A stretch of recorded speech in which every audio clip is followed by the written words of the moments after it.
Mabuso tensyon sa tunga sa kapulisan kag Transport Group nagluntad. Kadungan sa pagbisita ni Transportation Secretary Vince Dizon sa Bacolod City kay sa aga. Yaring balita nga itong gintutukan.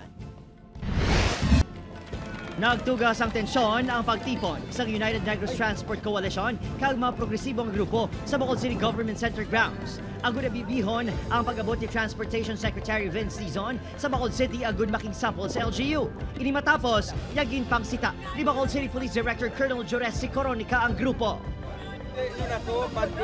Ari digin ko umos mong welcome namon. Notorious ka mo sa mga rally nga way permit. Ang aton na diya, sir. Ito matapos na yun, malakat naman kami. Suno kay Colonel Coronica, apisar, papuro welcome signs ang dala nga placard sa grupo. Makabig nga iligal ang ilang pagtipon, bangod wala sila sa nakuha nga permit. Wala kami nagrally. Nag-welcome kami. Nag-welcome kami. Another disguise sang rally is welcome. So lihi, nagdesisyon ang grupo nga magpalayo na lang sa lugar. Apang, sa piyak sa natabo ang atensyon, may ginpromisa nga gintugyan si Secretary Dizon sa Transport Group nga naapektuhan sa modernization programs ng gobyerno. May mekanismo tayo. Para lang yung kabuhayan nyo, habang inaayos natin. Yes po, Apang sa pamangkot kun bala, makakuha pa sa prangkisa ang mga unconsolidated nga traditional PUJ units. Provisional muna tayo. Ang importante, wag muna natin pag-usapan yung issue ng mga prangkisa.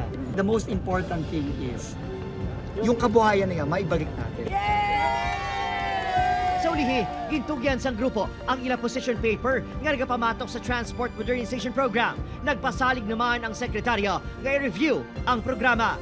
There are a lot of problems sa PUV modernization. We've admitted that already. That's why we're doing a comprehensive review of the entire program. Bottom line, nahihirapan talaga yung ating mga drivers and operators to transition from traditional to modern. Nagpadulong si Dizon sa Bacolod City agud makita ang electronic jeepney sa syudad. Liyag sini nga ilugon ang green route sa LGU sa Bugos nga Pungsod. Upod kay Roel Bangoy, Adrian Priatos, One Western Visayas.